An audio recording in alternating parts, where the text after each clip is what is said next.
Graças e paz em nome de Jesus, amém? Antes de falar da mensagem dessa manhã, eu preciso dizer uma palavra. Na verdade são duas palavras, que na quarta-feira eu não consegui dizer.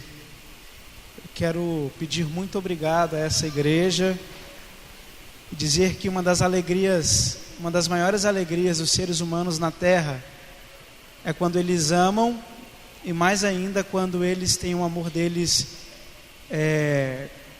recompensado e retornado. Digo a vocês que eu tenho o privilégio de amar essa igreja e sentir o amor dessa igreja. Muito obrigado. Essa é a minha palavra. Amém? Hoje a gente vai falar sobre reconciliação, sobre libertação, e nós vamos falar sobre um perdão também que está no Novo Testamento, que chama perdão áfesis, o perdão que liberta. Mas antes da gente entender esse perdão, essa palavra ela é usada 17 vezes no Novo Testamento, e ela significa apenas libertação. Nós temos que voltar à história do povo de Deus e começarmos a compreender desde quando fomos separados do Pai. É bem certo, e você e eu sabemos, que quando os primeiros habitantes da terra fizeram as escolhas erradas, eles se separaram de Deus, da comunhão com Deus. E a partir daquele instante, toda a raça humana se viu separada de Deus. Só que Deus, em seu plano, que às vezes nós não conseguimos compreender, Ele levantou um homem chamado Abrão e trocou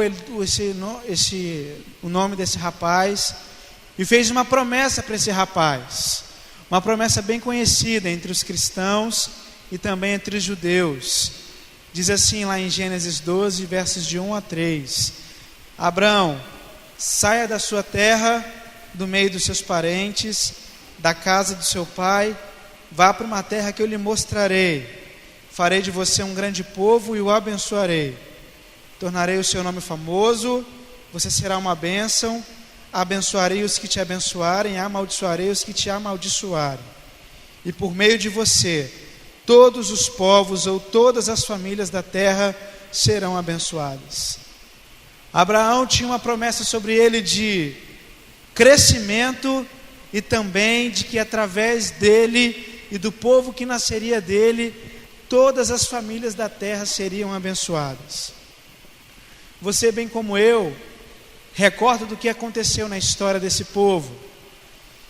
Esse povo foi parar numa nação chamada Egito, e foi parar lá porque na terra onde eles viviam havia fome, e dentro dessa nação chamada Egito, eles cresceram de forma muito grande, na verdade se multiplicaram. E aí eles cresceram, era um povo que cresceu dentro de outra nação.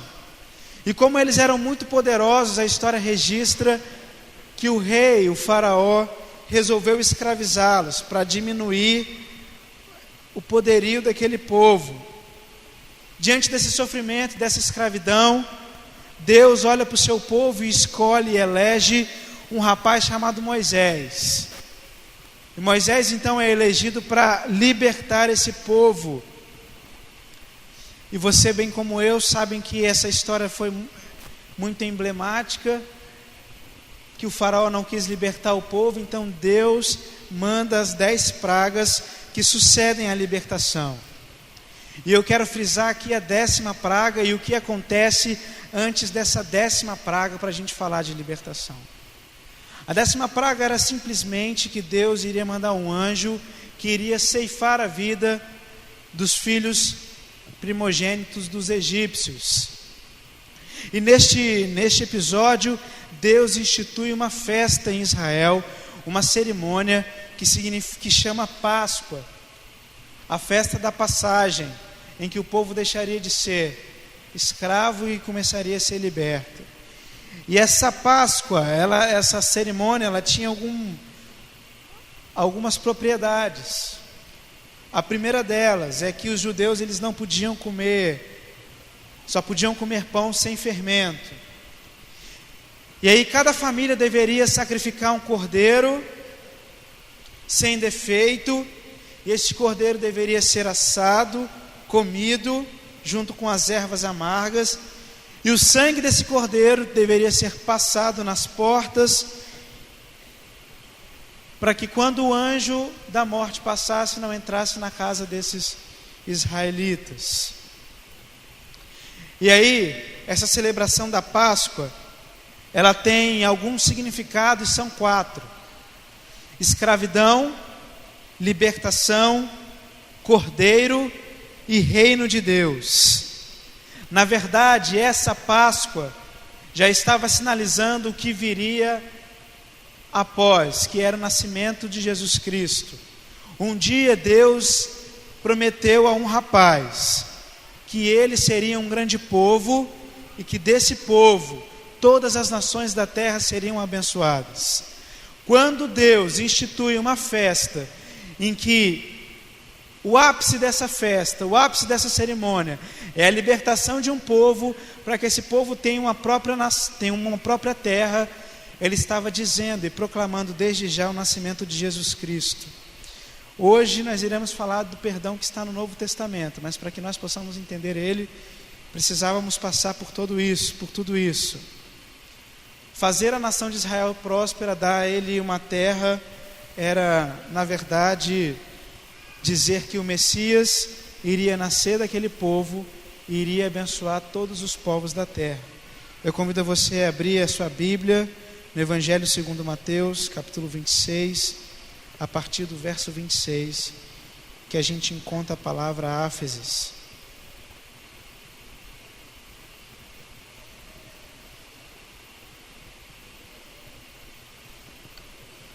Antes disso nós vamos orar, amém? Deus, nesse instante nós nos colocamos diante do Senhor e pedimos para que o Senhor fale conosco. Senhor Deus, que o Teu Espírito Santo seja o único a agir no nosso meio, que a Tua palavra, sendo viva como ela é, encontre morada em nossos corações. Pedimos que o Senhor constranja o nosso modo de viver e pedimos que o Teu Espírito Santo abra a nossa mente para que entendamos a Tua palavra. Ora em nome de Jesus, amém.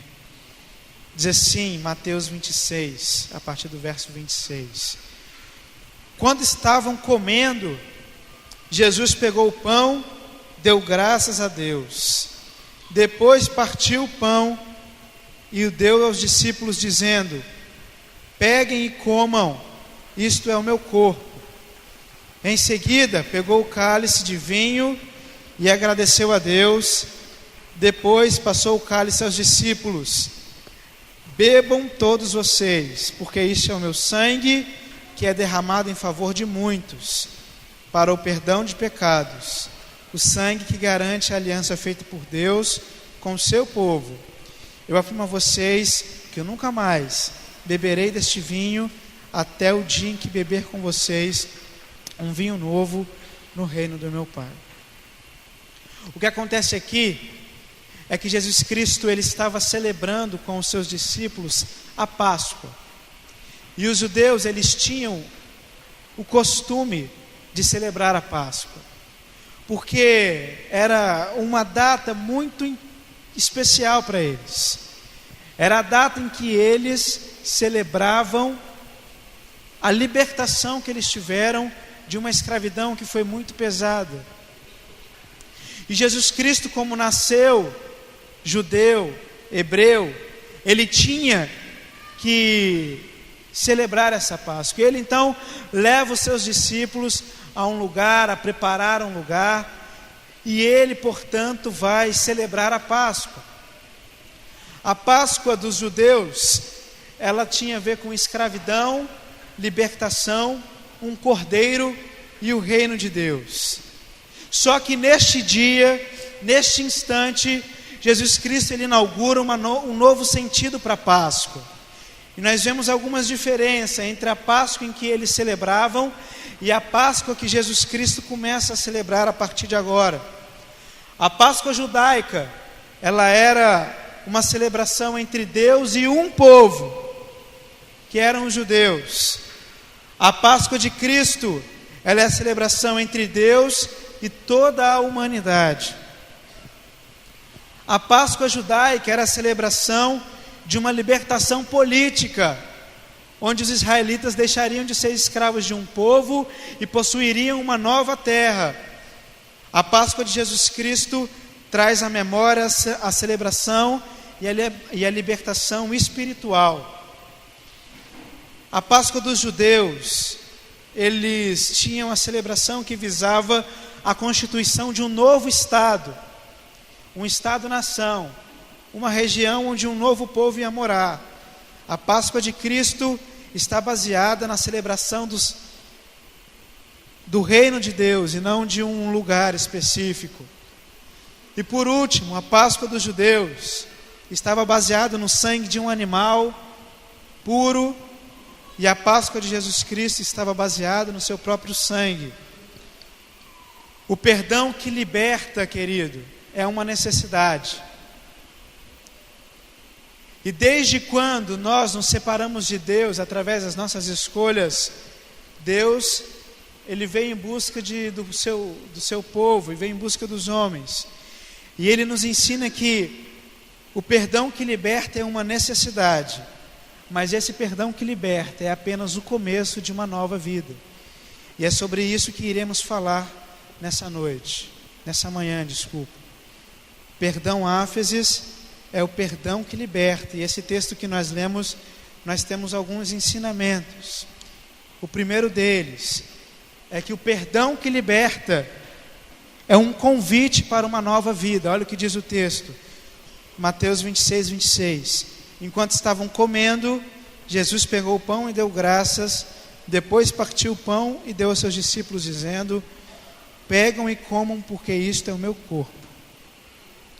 Na tradição dos judeus, o dono da festa, ou o patriarca, ou o dono da casa, ou quem era mais importante, ou aquele que daria a festa, ele era o responsável por repartir toda a comida.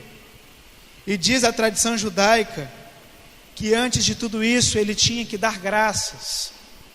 E essa frase de dar graças, segundo a tradição judaica, era uma frase meio que decorada, e eles diziam bem assim: bendito és tu, ó Senhor, o nosso Deus, Rei do mundo, que produz o pão e o alimento na terra.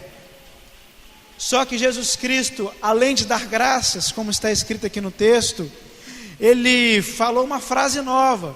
Ele disse: este é o meu corpo.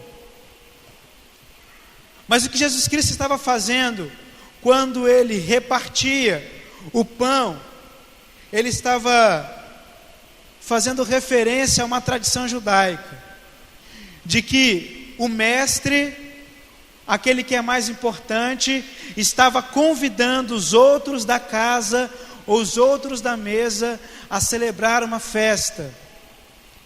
O perdão que liberta é um convite de Jesus Cristo para nós, a celebrarmos uma nova vida. Naquele dia, quando Jesus Cristo resolveu levantar-se do seu lugar, pegar aquele pão e repartir aquele pão, ele estava dizendo para todos aqueles que estavam com ele, na verdade estava fazendo um convite a celebrar uma nova vida. E um convite de quem era aquele que era o mestre, aquele que era o patriarca, aquele que seria o primeiro de todos. O que nós podemos aprender com esse convite de Jesus é que Ele nos ama e Ele reparte tudo quanto Ele tem com todos os seus discípulos. O perdão que liberta, ele é um convite para você viver o reino de Deus, porque Jesus Cristo nos garante que Ele vai repartir conosco tudo quanto Ele tem e tudo quanto Ele conquistou. é bom que eu e você nos sintamos convidados por Cristo a participar da festa que Ele inaugurou na terra, a festa da libertação. É bom que nós nos sintamos felizes em poder sentar à mesa com Ele e repartir com Ele essa festa, que naquele tempo tinha um significado, a libertação de um povo de uma escravidão, mas que a partir de agora tem um novo significado, a libertação dos pecados e da morte. Quando Jesus Cristo, imagino eu, disse: peguem e comam, este é o meu corpo, os discípulos ficaram meio que sem entender por alguns instantes o que aquilo significava, porque aquilo não fazia parte da festa dos judeus. O que fazia parte da festa dos judeus era comer pães sem fermentos, e até ali eles comiam e iriam comer, mas estava faltando um cordeiro, e ainda esse negócio de uma frase nova, isso é o meu corpo, não fazia muito bem parte daquele ritual que era a Páscoa. E então Jesus Cristo estava anunciando naquele instante tudo quanto Ele iria sofrer por minha causa e por sua causa. O segundo ensinamento, e um ensinamento bem simples que esse texto nos traz, no verso 27, é que o perdão que liberta é a garantia de uma nova vida. Diz assim: em seguida, Jesus pegou o cálice de vinho e agradeceu a Deus. Depois passou o cálice aos seus discípulos, dizendo: bebam todos, porque este é o meu sangue, que é derramado em favor de muitos para o perdão dos pecados, o sangue que garante a aliança feita por Deus com o seu povo. Historicamente, para o povo judeu, toda a aliança que o povo fazia com Deus era feita com base no sangue. Para você recordar um pouco o que isso significava, eu convido você a ler a Bíblia Sagrada no livro de Êxodo, capítulo 24, versos de 1 a 8.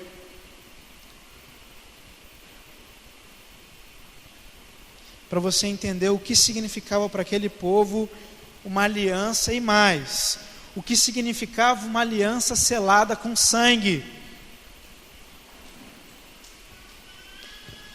O Senhor Deus disse a Moisés, diz a palavra de Deus: você, Arão, Nadab, Abiú e 70 líderes do povo de Israel, subam no monte e venham até a minha presença. E quando ainda estiverem um pouco longe, ajoelhem-se para me adorar.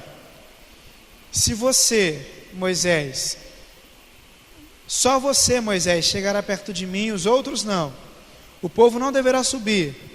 Moisés foi, contou ao povo tudo que o Senhor tinha lhe dito e todos os mandamentos que ele tinha dado. Então os israelitas responderam bem juntos: nós faremos tudo o que o Senhor ordenou. Então Moisés escreveu todas as leis de Deus, o Senhor. No dia seguinte de manhã ele construiu um altar no pé do monte, colocou ali 12 colunas de pedra, uma para cada tribo das 12 do povo de Israel.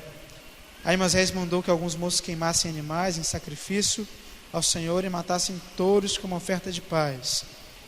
Moisés pôs a metade do sangue dos animais em bacias e derramou outra metade no altar. Depois pegou o livro da aliança, onde estavam escritos os mandamentos do Senhor, e o leu em voz alta para o povo, e eles disseram: nós obedeceremos a Deus, o Senhor, e faremos tudo o que Ele mandar. O verso 8: então Moisés pegou o sangue das bacias, borrifou o povo com ele e disse: este é o sangue que sela a aliança que o Senhor fez com vocês, quando deu todos esses mandamentos. Quando Jesus Cristo estava falando para aqueles discípulos que eram judeus, estava falando bem assim: este é o meu sangue, e este sangue é o símbolo da aliança. Este sangue é a aliança que garante a libertação. Imediatamente, aqueles discípulos foram ligados a este episódio de Êxodo, quando Deus dá a lei ao seu povo, e quando Moisés retorna, lê toda a lei, o povo faz uma aliança com Deus, a aliança de obedecer a Deus, e Deus faz uma aliança com o seu povo. E todas as vezes que o povo de Deus faz uma aliança com Deus, essa aliança ela era selada com sangue. Então, quando Jesus Cristo falava para aqueles discípulos: olha, este é o meu sangue, na verdade, os discípulos eles ainda não estavam entendendo que Jesus Cristo ia morrer, que Jesus Cristo ia ressuscitar. Na verdade, o que os discípulos estavam entendendo ali é que existia uma nova aliança, é que existia algo novo, é que a partir dali começaria uma nova vida, é que algo diferente estava acontecendo, porque quando Deus fez uma aliança anterior, que era essa aliança das tábuas, essa aliança é um significado muito grande para aquele povo que é israelita. Agora, Jesus Cristo está falando que está nascendo uma nova aliança. Tudo bem que aquele grupo seleto de irmãos em Cristo, eles não entendiam muito bem. Mas o que Jesus estava dizendo é que aquele sangue era a garantia de uma nova vida. O que Jesus quis deixar bem claro para eles é que aquele sangue era a garantia de um viver diferente. É que o sangue dele era a garantia de que muita coisa iria mudar na terra a partir daquele momento.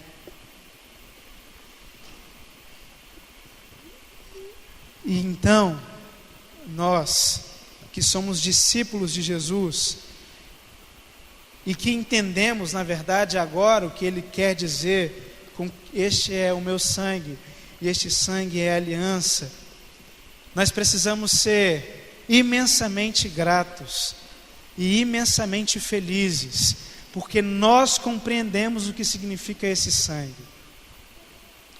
E esse texto nos traz um outro ensinamento, que além de ser um convite, além de ser uma garantia,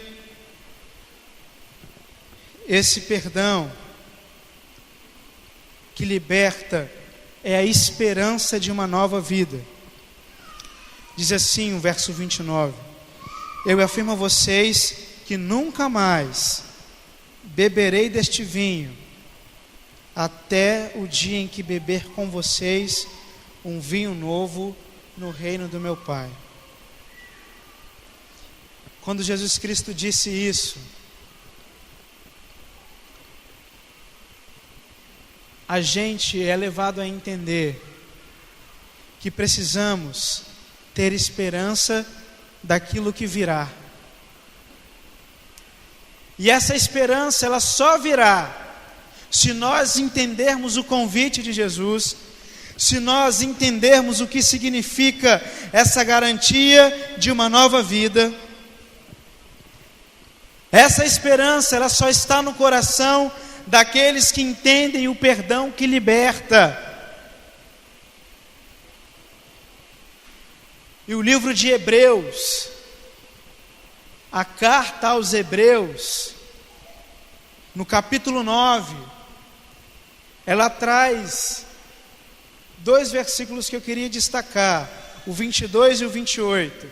Diz assim: de fato e de acordo com a lei, quase tudo é purificado com sangue, porque quando não há derramamento de sangue, não há perdão de pecados. E o verso 28 diz assim: assim também Cristo foi oferecido uma só vez em sacrifício, para tirar o pecado de muitas pessoas, depois ele aparecerá pela segunda vez, não para tirar pecados, mas para salvar as pessoas que estão tendo esperança e esperando a volta dele. O perdão que liberta, ele é a esperança de uma nova vida. Às vezes, quando falamos do perdão de Jesus Cristo para a humanidade, isso fica muito meio vazio, porque é tudo colocado na grande proporção. Na verdade, nós precisamos entender que o perdão que liberta, ele nos liberta todos os dias, em todas as circunstâncias. Ele nos faz perceber o amor de Jesus Cristo todos os dias.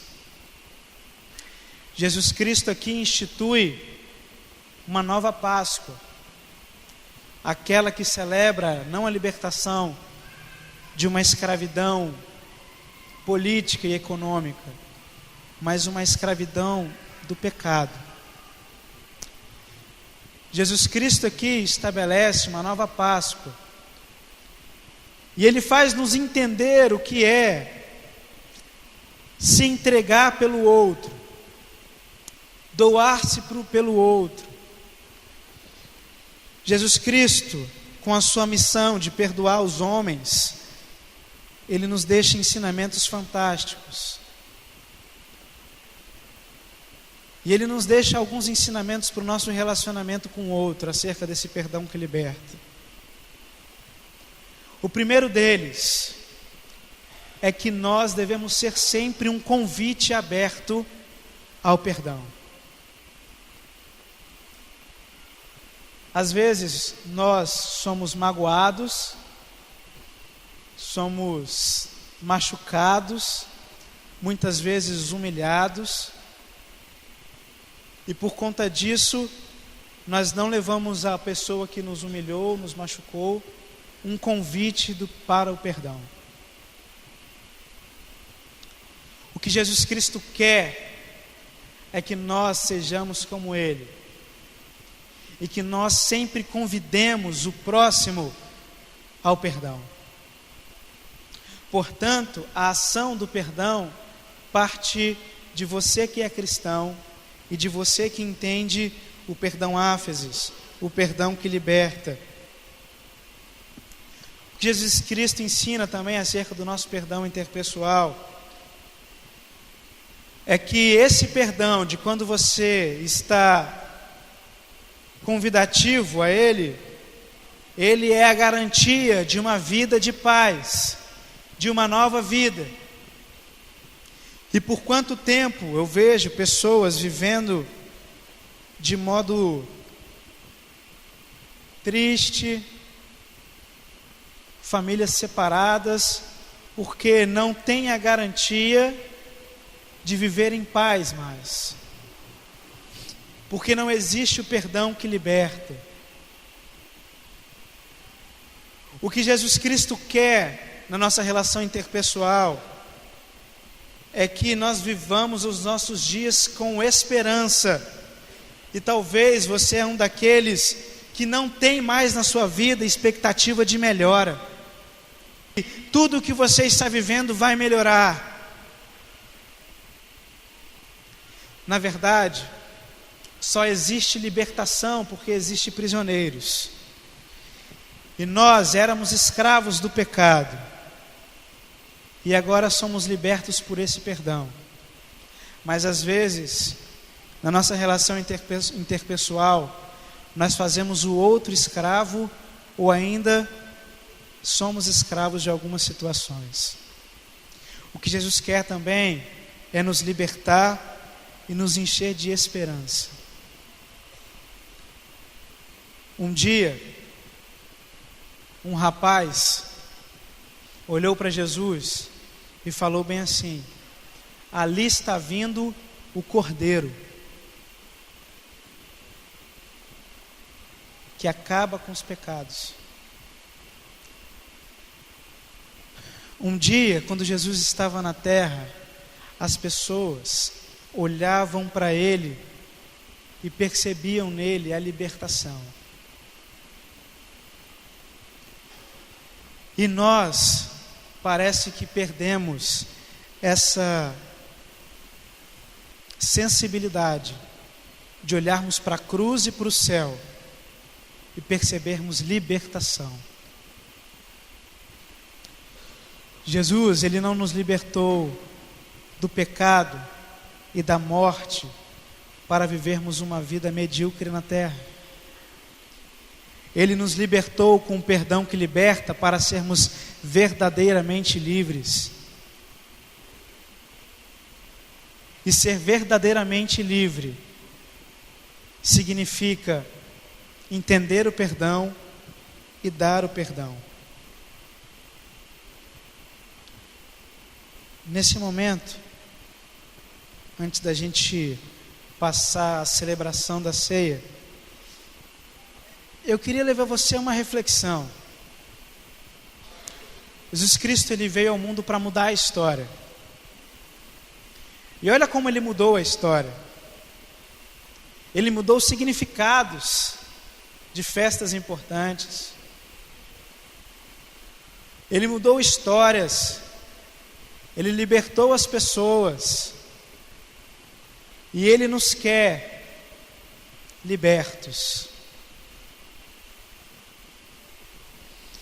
Ele nos faz um convite, ele nos garante que esse convite é verdadeiro. E ele nos quer com esperança. Talvez você é um dos que não tem mais esperança, ou ainda dos que não acreditam mais na garantia de Jesus, ou ainda você é um daqueles que não aceitou o convite de Jesus Cristo a uma nova vida. E nessa manhã, Jesus Cristo, ele quer te libertar. Libertar você das suas mazelas, dos seus problemas, dos seus pecados. Fazer você livre para se relacionar com o outro sem pudor e sem constrangimento.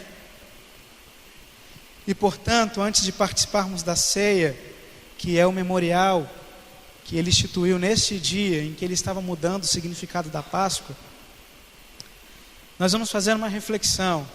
Se realmente nós entendemos esse perdão que liberta, e se realmente somos libertos, se realmente tem alguma coisa que nos prende, eu convido você a abaixar sua cabeça,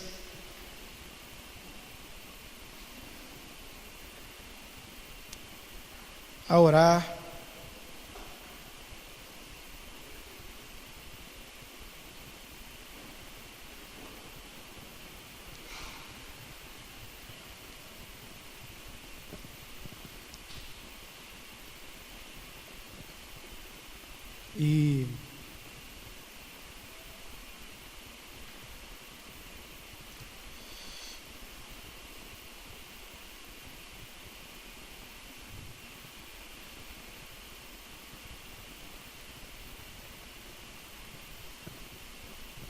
E nós vamos orar nesse instante.